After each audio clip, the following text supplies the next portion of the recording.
Assalamualaikum warahmatullahi wabarakatuh. Kita ketemu lagi. Di pertemuan kali ini kita akan membahas tentang wujud budaya. Di pertemuan kemarin kita sudah membahas tentang apa itu budaya.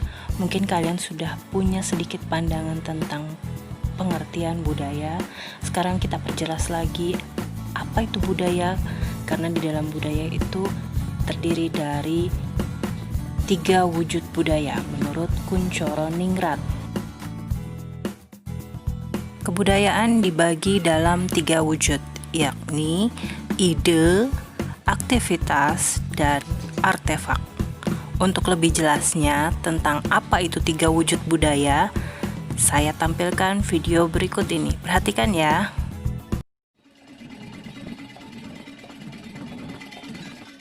Masyarakat Indonesia patut untuk mendapatkan apresiasi lebih perihal kesopanan dan keramahannya. Tapi, apakah keramahan dan kesopanan orang Indonesia berlaku universal? Tidak juga. Berikut, tim Epic Vice akan menyajikan beberapa perilaku yang sopan di Indonesia, tapi justru sangat kasar di negara lain.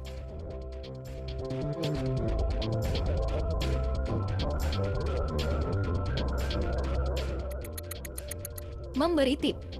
Tip adalah uang ekstra yang kamu berikan atas dasar rasa terima kasih atau puas karena suatu hal atau pelayanan tertentu.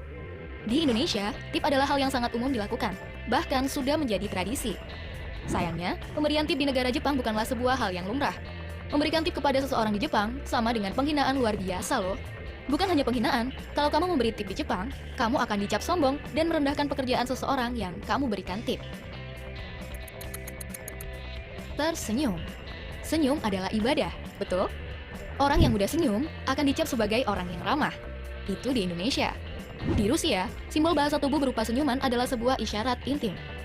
Karena senyuman hanya berhak ditujukan oleh seseorang kepada pasangannya. Kalau kamu senyum sembarangan di Rusia, secara tidak langsung, kamu mengeluarkan isyarat kasar dan cabul. Membunyikan klakson. Pengendara motor, mobil, bahkan becak pun memiliki klakson. Yap, di Indonesia, klakson sangat umum digunakan. Membunyikan klakson di Indonesia bukanlah sinyal tertentu dan hanya penggunaan yang biasa. Tapi di Norwegia, pembunyian klakson adalah suatu tanda yang tidak beres. Bisa jadi, kalau kamu asal klakson di Norwegia, orang akan menyangka kamu sedang menderita penyakit parah atau sedang sekarat di dalam mobil. Piring bersih. Hayo, siapa yang sering kena omel gara-gara makan tidak habis dan masih tersisa makanan di piring? Sebaiknya, kalau kamu punya kesempatan mengunjungi Cina, jangan habiskan makanan di piring hingga bersih ya. Mengapa? Cina memiliki tradisi dan adat berbeda perihal makanan. Bila kamu menghabiskan makanan hingga bersih di piring, itu adalah sebuah hinaan dan tindakan kasar. Karena piring yang bersih menunjukkan tuan rumah tidak memberi cukup makanan untuk mengisi perut tamunya. Duduk di kursi belakang taksi. Siapa yang kalau naik taksi langsung duduk di bagian belakang mobil? Di banyak negara termasuk Indonesia memang begitu adanya. Lagi pula, tidak ada pengaturan yang menyebutkan bahwa kita harus duduk di depan ketika naik taksi. Betul? Tapi beda halnya di Irlandia. Bila kamu naik taksi, kamu harus duduk di bagian depan mobil. Kenapa? Di Irlandia, sopir dan penumpang memiliki kesetaraan yang sama. Untuk itu, para penumpang diwajibkan duduk di samping sopir. Bertanya, apa pekerjaanmu? Akan sangat umum pertanyaan seputar pekerjaan diucapkan oleh orang Indonesia. Di Indonesia, bertanya tentang pekerjaan tentu bukan masalah besar. Kerja apa kamu? Lah bapak sendiri kerja apa? Loh, saya nggak kerja saya.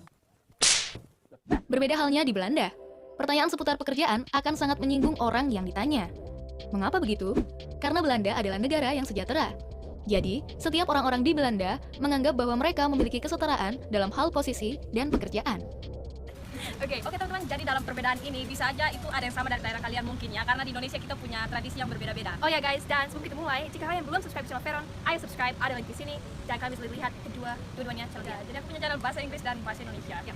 Oke, yang pertama salaman. Jadi salaman itu di Indonesia ada banyak perbedaan. Jadi misalnya di Jawa sendiri, kebanyakan sih jabatan tangan ya. Tapi biasanya kita jabatnya itu ya pelan aja, ada cuma nyentuh kayak gini. Terus kalau kita di Kupang, NTT, kebanyakan daerah itu kita cium hidung. Jadi itu cewek cowok yang menikah atau lajang itu sama siapa aja. Pokoknya kayak jabatan tangan, tapi ya itu salaman kita. Kalau di Amerika gimana sekarang? Kalau di Amerika biasanya itu jabatan tangan, tapi bukan lembut kayak gini, tapi memang harus agak keras. Bukan sampai sakit, tapi ya kayak gini. Kayak gitu. Oke, yang kedua itu tentang waktu masuk rumah. Di Amerika boleh pakai sepatu itu biasa, tidak harus lepas sepatu. Kalau lepaskan sepatu mungkin itu agak aneh, walaupun itu karpet dan karpetnya putih, silakan pakai sepatu masuk dalam rumah itu. Tapi kalau misalnya sepatunya kotor gimana? Ya, kalau memang sepatunya kotor, lepaskan. Kalau misalnya ada banyak lumpur, ya lepaskan, itu sopan. Tapi kalau biasa aja, ya pakai aja. Oh, kalau di Indonesia itu mungkin nggak sopan ya, karena misalnya orang baru ngepel dan kita masuk dengan sepatu, mungkin orang yang tuan rumah ngerasa nggak enak bilang, oh pakai aja, tapi kita sebagai yang tamu mungkin ngerasa nggak enak, apalagi rumahnya bersih banget, terus kamu lantainya putih, nggak pakai sepatu. Oke, yang ketiga mengenai waktu teman-teman. Aku nggak tahu, ini memang fakta ya. Mungkin banyak yang sudah on time seperti kereta, tapi orang Indonesia itu biasanya jam karet. Kalau kita janjian sama teman, biasanya jam, oh nanti kita ketemuan jam 7 ya, nanti datangnya jam 8 atau jam 9, itu jam 7 biasanya baru siap-siap, biasanya kayak gitu sih. Tapi mungkin nggak semua, tapi itu kebanyakan yang biasanya terjadi. Kalau di Amerika harus tepat waktu. Kalau nggak tepat waktu itu memang nggak sopan dan seringkali datang lebih awal daripada waktu yang sudah dilakukan. Ya, betul kan? Oh. Ya, jadi kalau telat itu memang nggak sopan di Amerika. Oke guys, yang ketiga tentang tangan kita. Kalau di Amerika, kedua tangan ini boleh dipakai untuk apa saja. Dari tangan kiri, tangan kanan, sama aja. Ya, kayak gitu. Kalau di Indonesia, oke itu tergantung, sekali lagi tergantung budaya dan juga dari keluarganya. Kalau di Indonesia sebenarnya pakai tangan kiri itu nggak sopan. Misalnya makan atau nulis dan ngasih sesuatu ke orang pakai tangan kiri itu sebenarnya nggak sopan. Tapi ya, yang paling utama sih kayak kita ngasih barang ke orang itu nggak sopan. Tapi kalau misalnya kamu makan atau kamu nulis sekarang itu udah lebih biasa sih. Oke, yang berikutnya mengenai makanan pokok. Jadi kalau kita di Indonesia kita makan nasi itu atau sesuatu yang dari beras itu hampir pasti 3 kali sehari. Itu kebanyakan 3 kali sehari. Jadi makan pagi itu bubur, makan siang, makan malam itu nasi. Mau nasi kuning, nasi goreng, pasti dari nasi. Kalau di Amerika, kadang-kadang orang pikir orang dulu itu nggak bisa makan nasi, nggak pernah makan nasi. Jadi mereka kaget kalau kami bisa makan nasi. Tapi di Amerika kami sering makan nasi, khususnya kalau makan makanan Meksiko atau makanan Cina. Tapi nggak makan nasi seperti orang Indonesia 3 kali sehari. Dan kadang-kadang orang pikir orang bule itu harus makan roti. Setiap hari harus, kalau nggak makan roti nggak kenyang. Tapi itu juga nggak benar. Makan roti, ya memang kami sering makan roti. Tapi itu makan biasa, nggak harus setiap kali makan. Jadi kalau gitu kalian menunya dan di setiap hari ya nggak sama. Ya. Video tadi menjelaskan tentang wujud budaya berupa ide, di mana ide adalah suatu kumpulan gagasan, nilai, norma, aturan, pikiran masyarakat yang dipatuhi di suatu daerah, di mana menjadi pedoman dalam berperilaku dan bertindak, seperti adat istiadat atau kebiasaan, di mana adat istiadat atau kebiasaan di suatu daerah akan berbeda dengan di daerah lainnya. Contohnya tadi antara di Indonesia dan di Amerika. Di Amerika bisa menggunakan tangan kiri atau kanan untuk makan atau melakukan segala hal, tetapi di Indonesia tangan kanan dan kiri memiliki tugas yang berbeda-beda. Kalau kanan untuk makan, yang kiri untuk cebok, dan tidak bisa dilakukan dengan keduanya. Dapat disimpulkan, wujud budaya dalam bentuk ide atau sistem ide bersifat sangat abstrak. Dia hanya ada di dalam pikiran manusia. Tidak bisa diraba, tidak bisa difoto, tidak bisa dilihat secara langsung. Di mana sistem ide ini akan berbeda-beda di setiap daerah, tergantung individu penganut kebudayaan tersebut.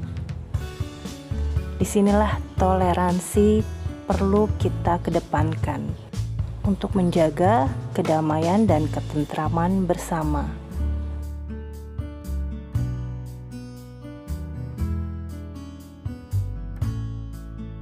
Wujud budaya yang selanjutnya adalah aktivitas. Untuk lebih memudahkan kalian memahami tentang wujud budaya berupa aktivitas, saya tampilkan video berikut ini. Perhatikan ya. Itu kerbaunya mahal ya? Ini kerbaunya mahal. Berapaan minimal? Ini bisa nyampe ratusan juta. Hari ini aku mengunjungi tradisi upacara kematian Kastoraja. Upacara yang aku datangi terbilang sangat besar dan mewah. Itu terlihat dengan banyaknya kerbau dan babi yang dikorbankan selama upacara ini. Upacara hari ini mengorbankan sekitar 20-30 ekor kerbau dan 60-70 ekor babi. Harga satu kerbau yang spesial bisa berkisaran 300 juta sampai 1 miliar rupiah. Bahkan banyak pihak yang menyimpan jenazah keluarga mereka di rumah selama bertahun-tahun demi dapat menabung untuk membuat upacara adat ini. Dikarenakan menurut kepercayaan orang Toraja, jika upacara adat kematian tersebut banyak mengorbankan darah hewan, maka semakin mulus juga jalan menuju surga bagi arwah yang meninggal tersebut.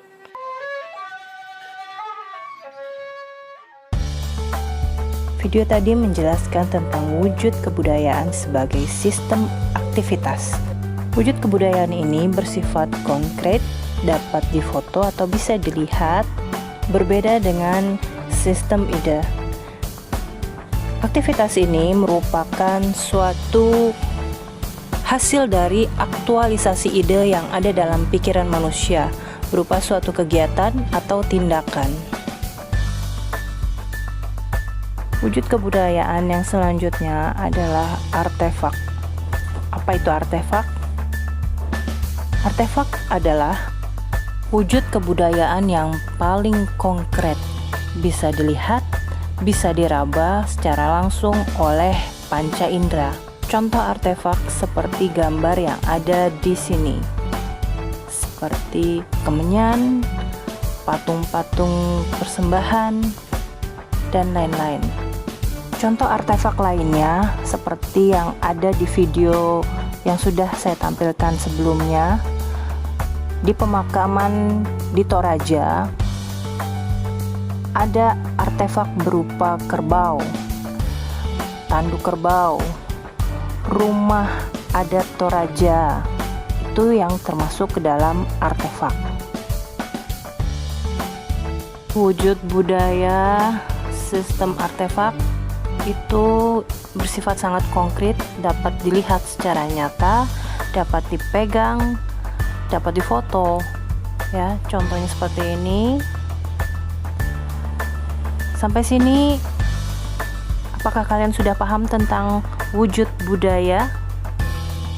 Sekarang kalian tulis di buku catatan kalian tentang 3 wujud budaya berupa sistem ide, sistem aktivitas, dan sistem artefak.